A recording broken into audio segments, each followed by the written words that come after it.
Dear listeners, I welcome you to listen to the first story of Grimm's fairy tales.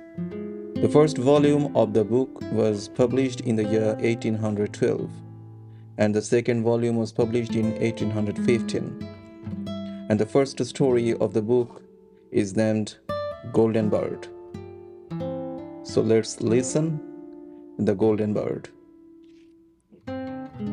A certain king had a beautiful garden, and in the garden stood a tree which bore golden apples. These apples were always counted, and about the time when they began to grow ripe, it was found that every night one of them was gone. The king became very angry at this and ordered the gardener to keep watch all night under the tree. The gardener set his eldest son to watch, but about 12 o'clock he fell asleep, and in the morning another of the apple was missing. Then the second son was ordered to watch, and at midnight he too fell asleep, and in the morning another apple was gone. Then the third son offered to keep watch, but the gardener at first would not let him for fear some harm should come to him. However, at last he consented, and the young man laid himself under the tree to watch. As the clock struck 12, he heard a rustling noise in the air, and a bird came flying that was of pure gold. And as it was snapping at one of the apples with its beak, the gardener's son jumped up and shot an arrow at it. But the arrow did the bird no harm, only it dropped a golden feather from its tail and then flew away. The golden feather was brought to the king in the morning, and all the council was called together. Everyone agreed that it was worth more than all the wealth of the kingdom. But the king said, "One feather is of no use to me. I must have the whole bird." Then the gardener's eldest son set out and thought to find the golden bird very easily. And when he had gone but a little way, he came to a wood, and by the side of the wood he saw a fox sitting. So he took his bow and made ready to shoot at it. Then the fox said, "Do not shoot me, for I will give you good counsel. I know what your business is, and that you want to find the golden bird. You will reach a village in the evening, and when you get there, you will see two inns opposite to each other, one of which is very pleasant and beautiful to look at. Go not in there, but rest for the night in the other, though it may appear to you to be very poor and mean." But the son thought to himself, "What can such a beast as this know about the matter?" So he shot his arrow at the fox, but he missed it, and it set up its tail above its back and ran into the wood. Then he went his way, and in the evening came to the village where the two inns were. And in one of those were people singing and dancing and feasting, but the other looked very dirty and poor. So the eldest son said to himself, "I should be very silly if I went to that shabby house and left this charming place." So he went into the smart house and ate and drank at his ease, and forgot the bird and his country too. Time passed on, and as the eldest son did not come back, and no tidings were heard from him, the second son set out. And the same thing happened to him. He met the fox, who gave him the good advice, but when he came to the two inns, his eldest brother was standing at the window where the merrymaking was, and called to him to come in, and he could not withstand the temptation, but went in and forgot the golden bird and his country in the same manner. Time passed on again, and the youngest son too wished to set out in the wide world to seek for the golden bird. But his father would not listen to it for a long while, for he was very fond of his son and was afraid that some ill luck might happen to him also and prevent his coming back. However, at last it was agreed he should go, for he would not rest at home. And as he came to the wood, he met the fox and heard the same good counsel. But he was thankful to the fox and did not attempt his life as his brothers had done. So the fox said, "Sit upon my tail, and you will travel faster." So the youngest son sat down, and the fox began to run, and away they went over stock and stone so quick that their hair whistled in the wind. When they came to the village, the son followed the fox's counsel, and without looking about him went to the shabby inn and rested there all night at his ease. In the morning came the fox again and met him as he was beginning his journey, and said, "Go straight forward till you come to a castle, before which lie a whole troop of soldiers fast asleep and snoring. Take no notice of them, but go into the castle and pass on and on till you come to a room where the golden bird sits in a wooden cage. Close by it stands a beautiful golden cage. But do not try to take the bird out of the shabby cage and put it into the handsome one. Otherwise, you will repent it." Then the fox stretched out his tail again. The young man sat himself down, and away they went over stock and stone till their hair whistled in the wind. Before the castle gate, all was as the fox had said. So the son went in and found the chamber where the golden bird hung in a wooden cage, and below stood the golden cage. And the 3 golden apples that had been lost were lying close by it. Then thought the youngest son to himself, "It will be a very droll thing to bring away such a fine bird in this shabby cage." So he opened the door and took hold of it and put it into the golden cage. But the bird set up such a loud scream that all the soldiers awoke, and they took him prisoner and carried him before the king. The next morning, the court sat to judge him, and when all was heard, it sentenced him to die unless he should bring the king the golden horse which could run as swiftly as the wind. And if he did this, he was to have the golden bird given him for his own. So he set out once more on his journey, sighing and in great despair, when on a sudden his friend the fox met him and said, "You see now what has happened on account of your not listening to my counsel. I will still, however, tell you how to find the golden horse, if you will do as I bid you. You must go straight on till you come to the castle where the horse stands in his stall. By his side will lie the groom, fast asleep and snoring. Take away the horse quietly, but be sure to put the old leathern saddle upon him, and not the golden one that is close by it." Then the son sat down on the fox's tail, and away they went over stock and stone till their hair whistled in the wind.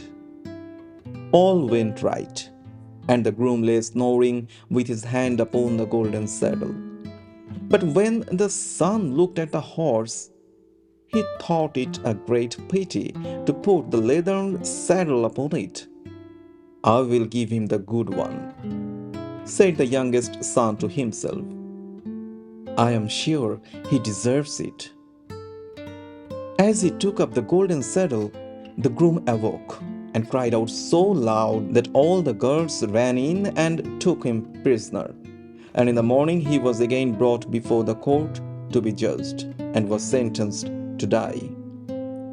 But it was agreed that if he could bring the beautiful princess, he should live, and have the bird and the horse given him for his own. Then he went his way very sorrowful.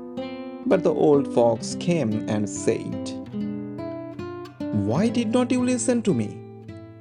If you had, you would have carried away both the bird and the horse. Yet will I once more give you counsel. Go straight on, and in the evening you will arrive at the castle. At 12 o'clock at night the princess goes to the bathing house. Go up to her and give her a kiss, and she will let you lead her away. But take care, you do not suffer her to go and take leave of her father and mother." Then the fox stretched out his tail, and so away they went over stock and stone till their hair whistled again. As they came to the castle, all was as the fox had said. And at 12 o'clock the young man made the princess go into the bath and gave her the kiss. And she agreed to run away with him, but begged with many tears that if he would let her take leave of her father. At first he refused, but she wept still more and more, and fell at his feet, till at last he consented.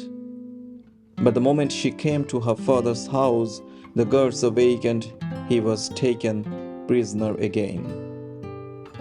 Then he was brought before the king, and the king said, "You shall never have my daughter, unless in 8 days you dig away the hill that stops the view from my window." Now this hill was so big that the whole world could not take it away.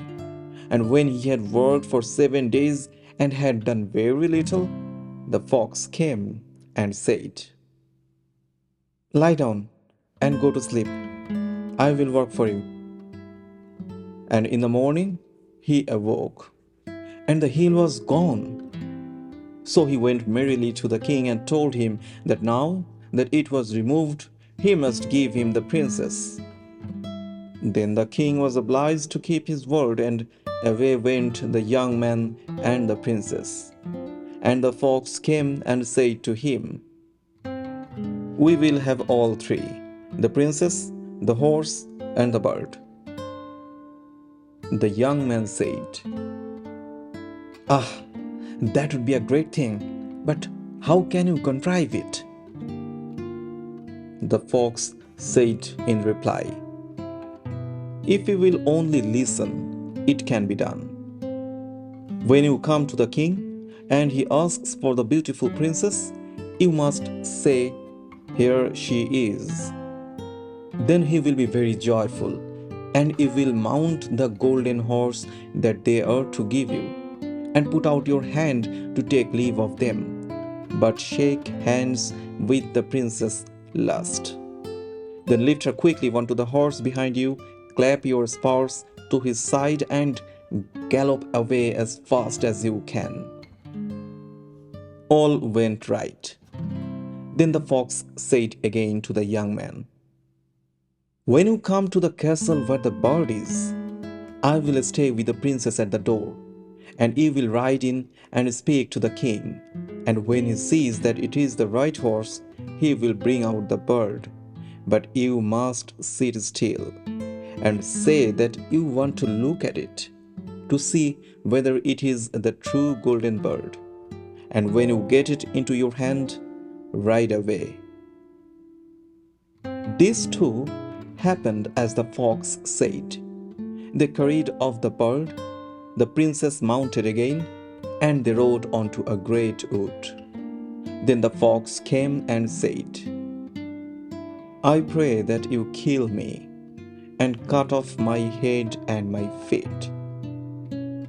But the young man refused to do it.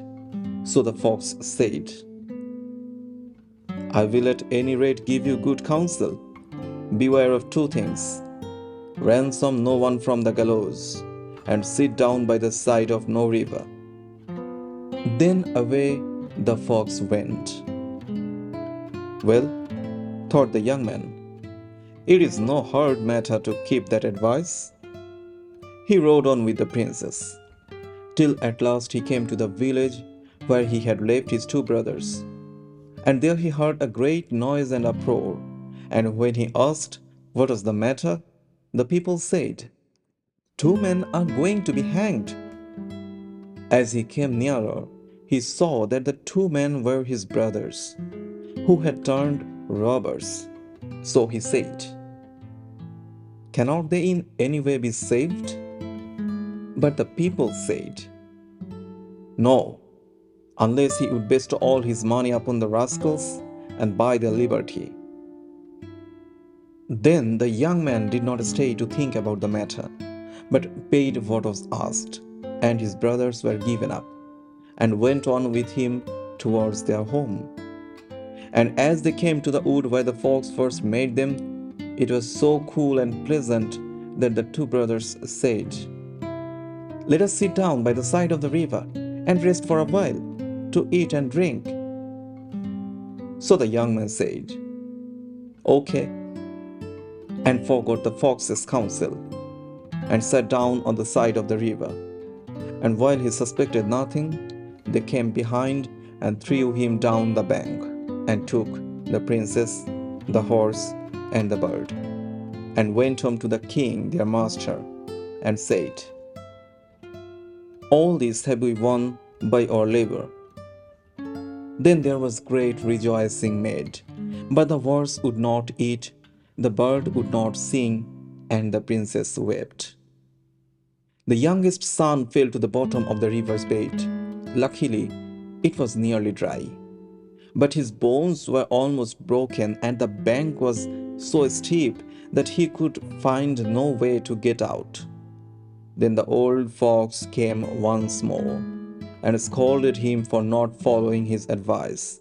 Otherwise, no evil would have befallen him. The fox said, yet I cannot leave you here, so lay hold of my tail and hold fast. Then he pulled him out of the river, and said to him as he got upon the bank, your brothers have set watch to kill you if they find you in the kingdom. So the young man dressed himself as a poor man, and came secretly to the king's court, and was scarcely within the doors when the horse began to eat, and the bird to sing, and the princess left off weeping. Then he went to the king and told him all his brothers' roguery. And they were seized and punished, and he had the princess given to him again. And after the king's death, he was heir to his kingdom. A long while after, he went to walk one day in the wood, and the old fox met him, and besought him with tears in his eyes to kill him, and cut off his head and feet. And at last he did so. And in a moment the fox was changed into a man, and turned out to be the brother of the princess who had been lost a great many years.